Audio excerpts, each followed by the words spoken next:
ஒரு இடத்துல வந்து நமக்கு ஒரு பாதிப்பு ஏற்படுது அப்படின்னா நம்ம உடம்பு அந்த இடத்துல தர ஃபஸ்ட்டு ரியாக்ஷன் வந்து என்னென்னா இன்ஃப்ளமேஷன். நீர் கோத்துருக்கிறதுனால அந்த ஜாயிண்ட் வந்து ஃப்ரீயாக இருக்குது, அவங்களால ஒழுங்காக நீட்டு மடக்க முடியாது. அதுக்கப்புறம் கொஞ்சம் கொஞ்சமாக அந்த இடம் வந்து ஸ்பேசம் ஆகும். இந்த வாதத்தை கட்டுப்படுத்தக்கூடிய சிறந்த மூலிகை அப்படின்றதுனால தான் இந்த இலை பேர் நான்வெஜிடேரியனை மெயினாக வந்து கட் பண்ண சொல்லுவோம். முடிஞ்ச வரையும் நான்வெஜிடேரியன் அந்த புரதம் சார்ந்த உணவுகளை வந்து தவிர்க்க சொல்லுவோம். அது பருப்பாக இருக்கட்டும், பிளான்ட் அண்ட் அனிமல். ஆனால் நம்ம உடம்புக்கு மினிமலாக தேவை அப்படின்றதுனால. ஹெல்த் கேஃபே நேயர்களுக்கு வணக்கம். டாக்டர் சிஎம் சதீஷ்குமார், சித்த மருத்துவர். இன்றைக்கி என்ன டாபிக் பார்க்க போகிறோம் அப்படின்னாக்க முடக்குவாதம். முடக்குவாதத்துக்கு சித்த மருத்துவத்தில் எப்படி ட்ரீட்மெண்ட் பண்ணுறது அப்படின்றத நம்ம பார்க்க போகிறோம். இந்த முடக்குவாதம் அப்படின்றது என்ன அப்படின்னாக்க, ருமட்டாய்டு ஆர்த்ரைட்டிஸ் வந்து இது வந்து எல்லாருக்குமே தெரியும். ரத்தத்தில் ஒரு ஆரிய ஃபேக்டர் நமக்கு அதிகமாக்கிறதுனால இது வந்து நம்ம மைனர் ஜாயின்ட்ஸ், அது வந்து சின்ன சின்ன மூட்டுகள் இருக்குது இல்லைங்களா, இந்த மூட்டுகளில் இருக்கிற கார்ட்லேஜஸ் ஃபஸ்ட்டு ஆரம்பிக்கும்போது இது வந்து சிறு ஜாயிண்ட்டுகளை தான் வந்து சிறு மூட்டுகளை தான் வந்து பாதிக்க ஆரம்பிக்கும். இந்த சிறு மூட்டுகள் வந்து பாதிக்க ஆரம்பித்து அந்த கார்ட்லேஜஸ், அந்த ஒவ்வொரு எலும்புக்கு இடையிலையும் அந்த ஜாயிண்ட்டுக்கு இடையிலையும் நமக்கு அந்த குருத்தெலும்புகள் வந்து இருக்கும். இந்த குருத்தெலும்புகள் என்ன பண்ணும் அப்படின்னாக்க கொஞ்சம் கொஞ்சமாக இந்த இதை வந்து போய் வந்து சிதைச்சி வந்து டேமேஜ் பண்ணும். அப்படி டேமேஜ் பண்ணும்போது அந்த ஜாயிண்டானது அதை சுற்றி அந்த கார்ட்லேஜஸ் வந்து ஒரு தேய்மானம் மாதிரி வந்து நமக்கு ஏற்படும். அந்த இடத்துல வந்து ஒரு புண்ணு மாதிரி உருவாகும்.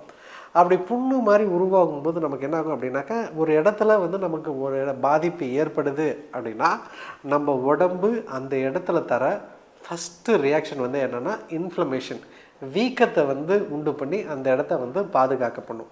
ஏன்னா வீக்கம் உண்டாகும்போது தான் அந்த இடத்துல வந்து வெள்ளை அணுக்கள்லேருந்து ரத்த சிவப்பணுக்கள், தட்டணுக்கள் எல்லாமே வந்து அந்த இடத்துல வந்து உருவாகும், நீர் கோத்துக்கும், அந்த இடம் சூடாகும். அப்போ அந்த பாதிப்பை வந்து சரி செய்ய பார்க்கும். இப்போது நமக்கு அந்த பாதிப்பு, அந்த இன்ஃப்ளமேஷன் நடக்குது பார்த்திங்களா, இந்த இன்ஃப்ளமேஷன் நடக்கிறது தான் நமக்கு அந்த இடத்துல வலியை வந்து கொடுக்கும். நார்மலாக இந்த மூட்டு எலும்பு தேய்மானம் இருக்கிறவங்களுக்கு என்ன ஆகும் அப்படின்னா, தேய்மானம் நடக்கும்போது வந்து ஃபஸ்ட்டு வந்து கொஞ்சம் வீக்கம் வரும். அதுக்கப்புறம் அது கொஞ்சம் கொஞ்சமாக கம்மியாகும், இல்லை அந்த இடத்துல மசில் ஸ்பேசத்தை வந்து உண்டு பண்ணும். ஆனால் இவங்களுக்கு இந்த ரொமட்டாய்டு வந்து அந்த கார்ட்லேஜஸ் வந்து இதாகும்போது கொஞ்சம் நமக்கு அவங்க அசைச்சாங்கனாவே அந்த இடத்துல வந்து என்ன பண்ணும் அப்படின்னாக்கா, அந்த வலி வந்து இவங்களுக்கு வந்து ரொம்ப அதிகமாகும். இந்த இன்ஃப்ளமேஷன், இந்த வீக்கம் அதிகமாகிறதுனால தான் அவங்களுக்கு அந்த வலியும் அதிகமாக இருக்கும். ரொமட்டாய்டு பேஷண்ட் பாருங்கள், அவங்களுக்கு காலையில் எழுந்த உடனே மார்னிங் ஸ்டிஃப் ஆயிரும். அந்த நீர் கோத்துருக்கிறதுனால அந்த ஜாயிண்ட் வந்து ஃப்ரீயாக இருக்குது, அவங்களால ஒழுங்காக நீட்டு மடக்க முடியாது. அதுக்கப்புறம் கொஞ்சம் கொஞ்சமாக அந்த இடம் வந்து ஸ்பேசம் ஆகும். அதனால் மார்னிங் ஸ்டிஃப்னஸ் ஆகும். அதுக்கப்புறம் கொஞ்சம் நீட்டி மடக்கி செஞ்ச பின்னாடி தான் அவங்களுக்கு கை வந்து இயல்பாக வரும். ரெண்டாவது, அந்த வீக்கம் அதிகமாக இருக்கும்போது அவங்களுக்கு புண்ணு மாதிரி வலி இருக்கும். தொட்டாவே வந்து வலி வந்து ரொம்ப அதிகமாக இருக்கும். அது கூட வந்து அந்த ஜாயிண்ட்டு மட்டும்லாம், அப்புறம் அடுத்தடுத்த ஜாயிண்ட்டுகள் கொஞ்சம் சின்ன ஜாயிண்ட்டுகள் வந்து பாதிக்க ஆரம்பிக்கும். அதுக்கடுத்தது வந்து மேஜர் ஜாயிண்ட்ஸ், பெரிய ஜாயிண்ட்டுகள் வந்து பாதிக்க ஆரம்பிக்கும். இப்படி எல்லா ஜாயிண்ட்டும் பாதிக்க ஆகும்போது எல்லா ஜாயிண்ட்லேயும் வந்து வீக்கம் அதிகமாகும். இந்த வீக்கம் அதிகமாகும்போது அவங்களுக்கு நல்லாவே வந்து அந்த இன்ஃப்ளமேட்டரி ரியாக்ஷன்ஸ் வந்து நடக்கும். அந்த ஜாயிண்ட்டை வந்து முடக்கி வச்சிடும். பேசாத டிஃபார்மிட்டிஸ் மாதிரி வந்து நமக்கு இது உருவாக ஆரம்பிச்சிடும். ஆட்டோமேட்டிக்காக வந்து அந்த கை கால்கள் வந்து கோண ஆரம்பிச்சிடும். ஸோ அவங்க ஒழுங்காக வந்து அவங்களால வந்து சாப்பிட முடியாது. அப்போது இந்த மாதிரியான தொந்தரவுகள் வந்து தொடர்ந்து இருக்கும். மெயினாக வந்து அவங்களுக்கு வலியும் வீக்கமும் எல்லா ஜாயிண்ட்லேயும் வந்து ரொம்ப அதிகமாக இருக்கும். இதுக்கு என்ன சார் தீர்வு அப்படின்னாக்க, சித்த மருத்துவத்தில் நாங்கள் முக்கியமாக வாதமடக்கி அப்படின்றத ஒரு பச்சையில் கேள்விப்பட்டிருப்பீங்க. இதை நிறைய இடத்துல கேட்கும். நாங்கள் சித்த மருத்துவத்தில் முடக்கு வாதம் அப்படின்றத நோய்க்கு வந்து பேரை வச்சுருக்கோம். அப்போ நாங்கள் என்ன இது பண்ணுறோம் அப்படின்னா, வாதத்தினால தான், ஒரு வாதம் அதிகமாகிறதுனால தான் இந்த ஜாயிண்ட் வந்து இதாகுது, தேய்மானம் ஆகுது. இந்த தேய்மானத்தினால அந்த இடத்துல வீக்கம் வருது. இந்த வீக்கம் அதிகமாகிறதுனால அவன் வந்து முடங்கி போகிறான். அந்த வாதத்தின் தன்மை வந்து இதில் வந்து அதிகமாக இருக்கும். ஸோ இந்த வாதத்தை கட்டுப்படுத்தக்கூடிய சிறந்த மூலிகை அப்படின்றதுனால தான் இந்த இலை பேர் வாதம் அடக்கி. உடம்புல இருக்கிற வாதத்தை வந்து கம்மி பண்ணும். இது ஒன்றும் இல்லை. இதை வந்து நிறைய மருந்துகளில் வந்து நம்ம மூட்டு எலும்பு சார்ந்த பிரச்சனைகளில், இல்லை இந்த மாதிரி வலி இருக்கிற பிரச்சனைகளில் நாங்கள் நிறைய இது மருந்தாக இதை வந்து பயன்படுத்துவோம். இப்போ அதிகமாக நார்மலாகவே உங்களுக்கு மூட்டில் வீக்கம் இருக்குது அப்படின்னா இதை தனி இலையாகவும் பயன்படுத்தலாம். இதை தனி இலையாக பயன்படுத்தும் போது என்ன ஆகும்? ஒன்றும் இல்லை, இதுலேருந்து ஒரு பிடி அந்த வாதமடக்கி இலையை நீங்கள் பறித்து அதை வந்து நல்லா கஷாயம் போட்டு நல்லா வேக வைக்கணும். நல்லா வேக வச்சுட்டு அந்த தண்ணியும் குடிச்சிட்டு அந்த இலையும் மென்று சாப்பிடலாம். நீங்கள் அப்படி சாப்பிடும்போது என்னாகும் அப்படின்னாக்க இன்ஃப்ளமேஷன் வந்து நல்லா கம்மியாகும், வீக்கம் வந்து நல்லா கம்மியாகுது. பத்தாத்துக்கு வந்து அந்த வீக்கம் கம்மியாக ஆரம்பிச்சிச்சுனாவே ஆட்டோமேட்டிக்காக வலியும் வந்து அவங்களுக்கு வந்து கம்மியாக ஆரம்பிக்குது. இது கூட வீக்கம் வந்து வேகமாக கம்மியாகணும் அப்படின்ற பட்சத்தில் சிறுகன் பீலையும் சேர்த்து கஷாயம் வச்சு குடிக்கலாம். ஆனால் உள்ள இலை மட்டும்தான் சாப்பிடணும். வாதமடைக்கு தனியாக சாப்பிட்றது தான் வந்து நல்லது. சிறுகன் பீலையும் கஷாயம் வச்சு மட்டும் குடிக்கணும் அப்படின்ற பட்சத்தில் இந்த சிறுகன் பீலையும் கொஞ்சம் சேர்த்து போட்டு கஷாயம் வச்சு குடிக்கும்போது இந்த வீக்கமும் நல்லா கம்மியாகுது. பத்தாத்துக்கு வந்து இந்த வலியும் வந்து நல்லா இதாகுது. கொஞ்சம் லாங் டேர்மாக எடுக்க ரத்தத்தில் வந்து ஆர்ஏ ஃபேக்டர் வந்து இதாகுது.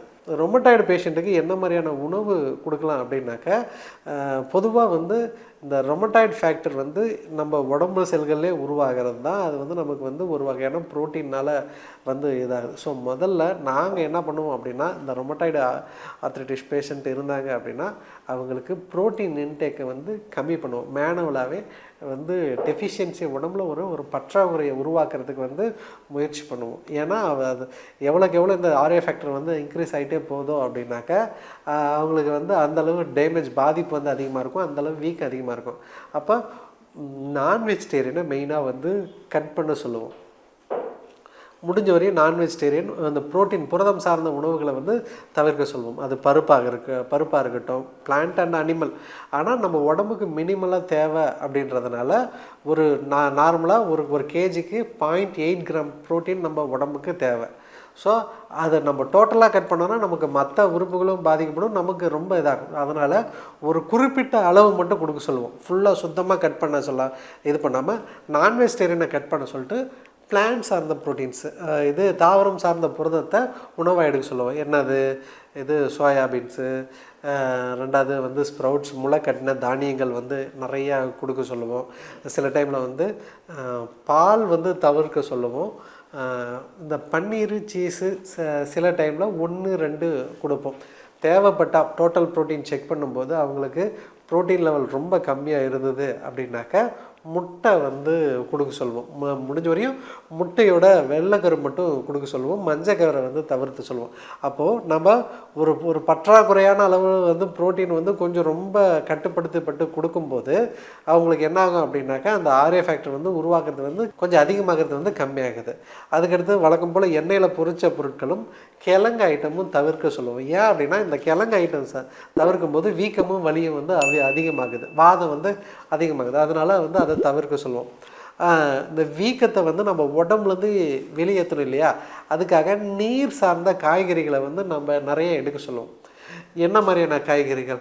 முள்ளங்கி எடுத்துக்கலாம், புடலங்காய், பூசணிக்காய், இந்த மாதிரியான நீர் சார்ந்து உள்ள காய்கறிகள் இருக்குது இல்லைங்களா. இந்த மாதிரியான காய்கறிகளை வந்து கொஞ்சம் தொடர்ந்து எடுக்கும்போது உடனே அந்த வீக்கத்தில் அந்த வீக்கம் வந்து படிப்படியாக வந்து கம்மியாகும்.